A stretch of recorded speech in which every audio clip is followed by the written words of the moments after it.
जय जगन्नाथ कहिबे जनता शुणिबे सरकार ये भिडटी आम प्रसारण करने सहित एम ओडिशा टीवी रे प्रसारण करा जाइथिला। प्रतापरुद्रपुर नुआसाही नंबर 1 जो माइनर देर जो काड़ा अच्छी चाषी मानक पई पानी जीवा व्यवस्था किंतु पूर्व नथिला।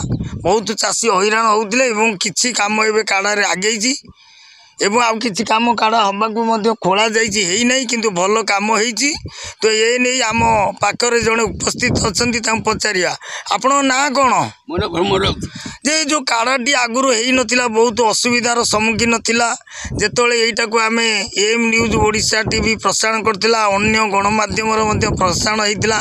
चाषी मानक पई काड़ार व्यवस्था दरकार चाषी पई रास्ता दरकार चाषी जेहेतु चकबंदी समय जमी किछि देइथिले सरकार को ये नहीं जो काड़ाटी हेइछि आपण कोन कहिबे काड़ा विषय। एम टीवी मो ना भ्रम राउतु एम टीवी आसबारू माध्यम काराटी आमर है आमको चाषी उपकृत हेले बड़ असुविधार सम्मुखीन होते काराटी अधा बाट जाइए आउ कि बाट बाकी अच्छी से कम सुधार उपर आप जो करेंगे चाषी उपकृत हे। जाऊ एम न्यूज ओडिशा टीवी रो महाप्रभाव रे राज्य सरकार एटा सुनिले एवं चाषी मानक पई काड़ार व्यवस्था करछंती एवं चक रास्ता मध्य काम चली जो काड़ाटी हेइछि पानी सुचारू रूपे चाषी पाक जीव आउ भी किसी बाट खोला जाइछि काड़ा पाई तो हेई नहीं हबार संभावना अच्छी।